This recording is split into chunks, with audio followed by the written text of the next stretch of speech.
Somewhere, deep in the human past, something happened for the very first time. A member of our species, or a species very much like our own, looked down at the body of someone who had died, someone they had known, and did not simply walk away. Instead, they did something extraordinary, something no creature on Earth had ever deliberately done before. They cared for that body. They placed it, perhaps gently, into the ground. Perhaps they arranged the limbs. Perhaps they laid something beside it. And in that single act, in that quiet, sorrowful moment, something new entered the world. Not just a behavior, but an idea. The idea that death means something. That a body is not just a thing to be left behind, but a person to be honored, remembered, and mourned. We do not know exactly when this happened, or who did it first. But the moment ancient humans began to bury their dead is one of the most profound turning points in the entire human story.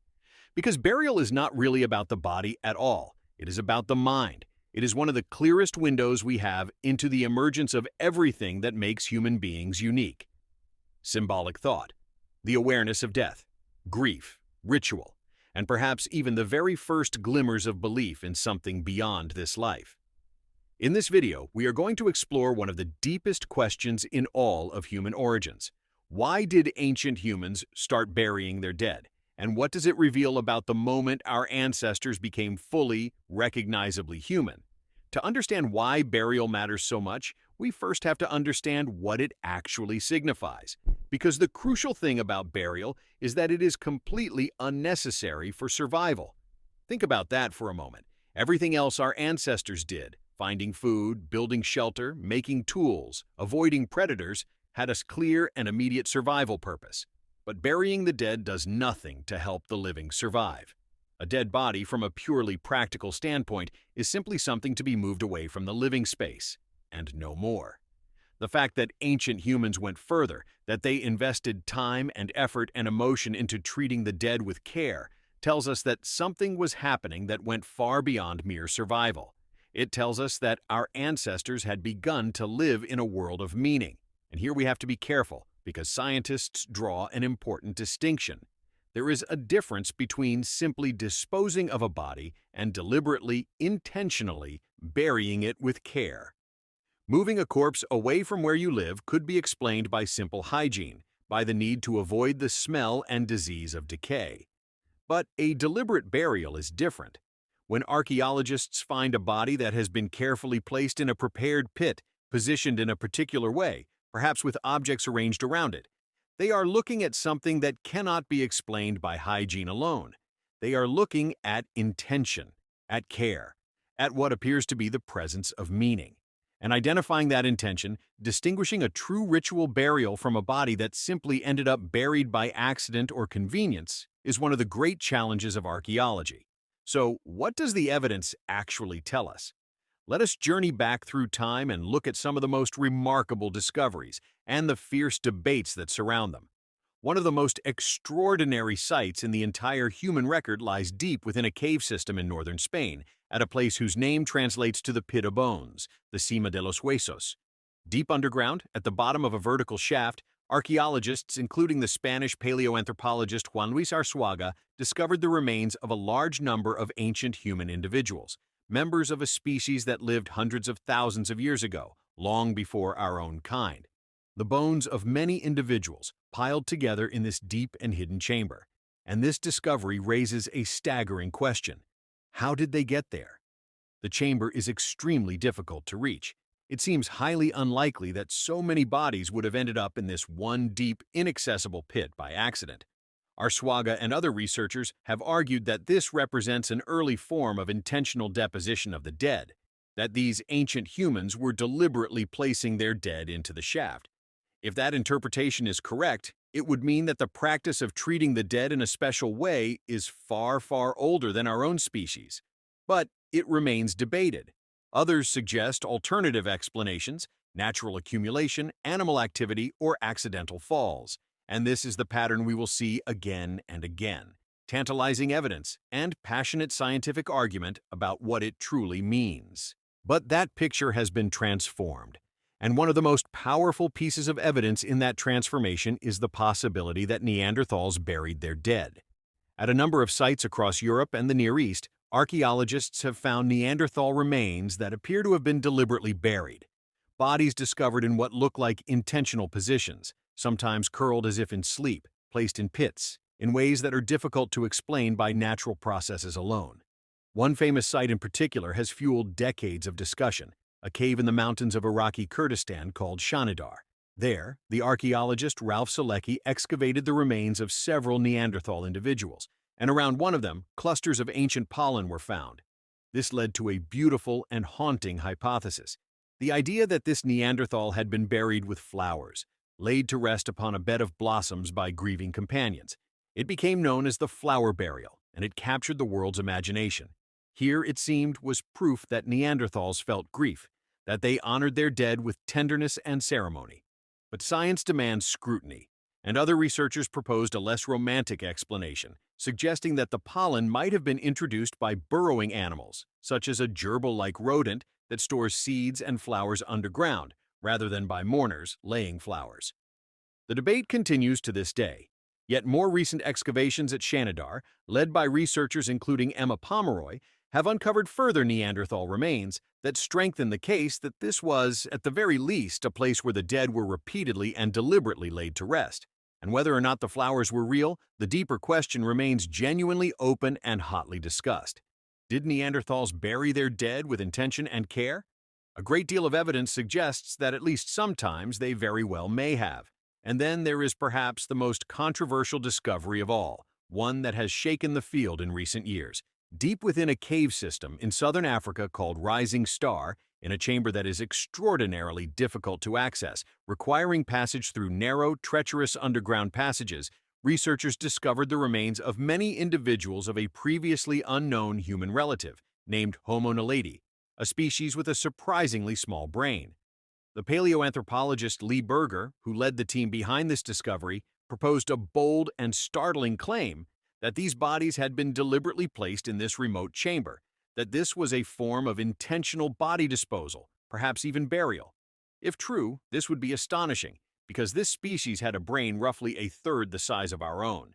It would suggest that the practice of caring for the dead does not require a large brain, and that it emerged far earlier in a far more primitive relative than almost anyone had imagined. This claim has been met with intense skepticism and vigorous debate.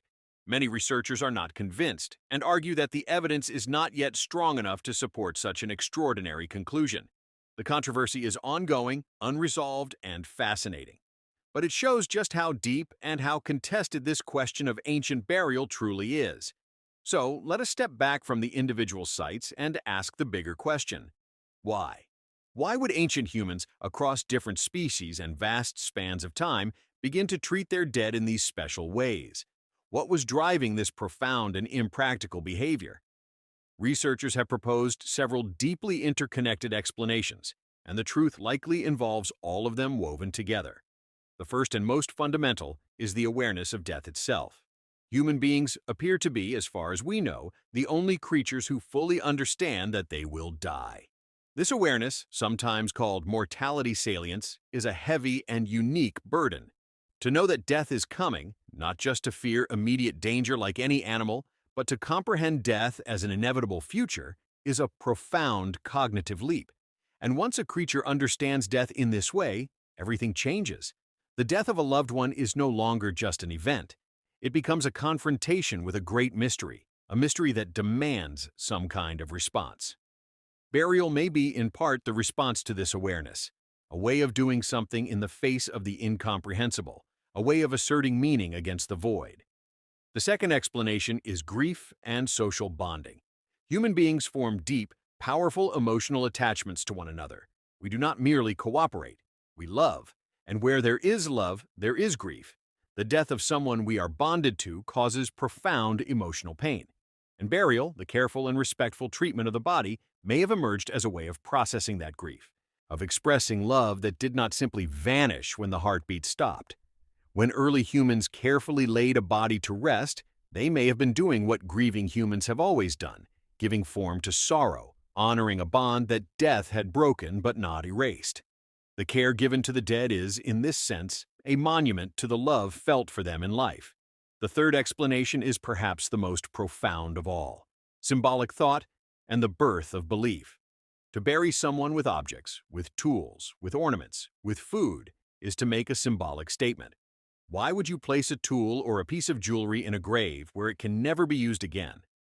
One powerful possibility is that these grave goods reflect a belief that the dead person would somehow need them, that death was not seen as a final, absolute end, but as a transition to some other kind of existence, a journey to somewhere else.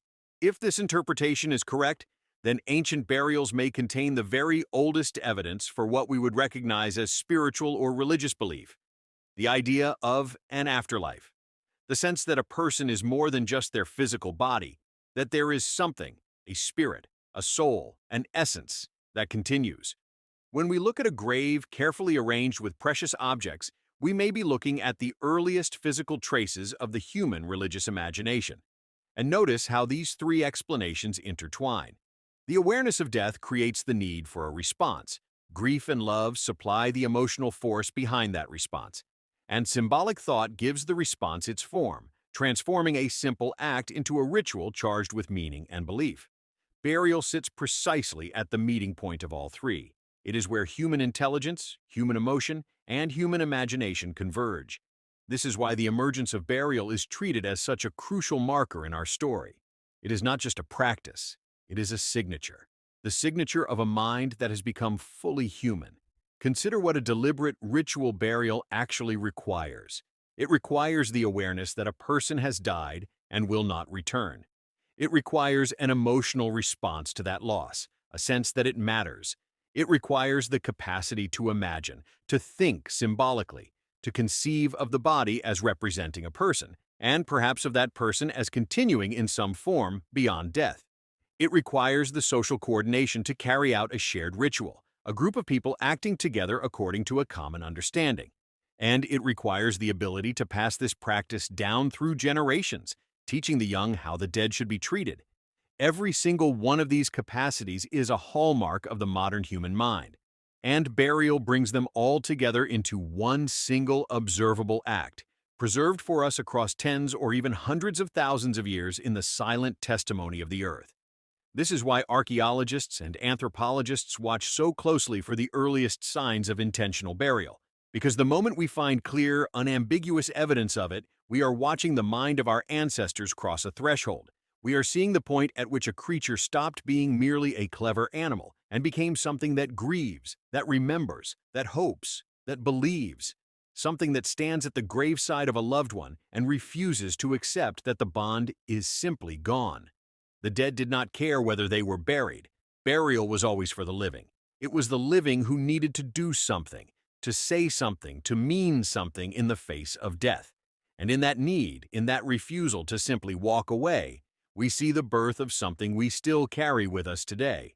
Because this is not ancient history in any distant sense. Every culture on Earth, in every corner of the world, has developed its own ways of caring for the dead.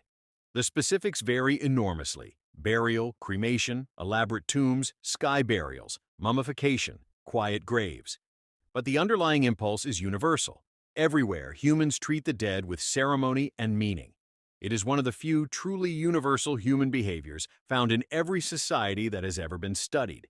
And it stretches back, in an unbroken thread, to those first ancient humans who looked upon the body of someone they had lost and could not bring themselves to simply leave. So the next time you hear of an ancient grave, uncovered after tens of thousands of years, understand what you are really looking at. You are not just looking at old bones and buried objects. You are looking at one of the oldest and most powerful expressions of what it means to be human. You are looking at love that outlasted death, at grief given form, at the human refusal to let those we lose simply vanish without meaning. Those ancient humans, standing at the edge of a prepared grave in a world we can barely imagine, were doing something we still do today in every culture and every language on Earth. They were saying, in the only way they could, you mattered, you are remembered, you are not forgotten. And in that ancient, sorrowful, beautiful act, we can still recognize ourselves. If this changed how you think about something as ancient as a grave, share it with someone who needs to hear it. Leave a comment below and tell me which part surprised you most.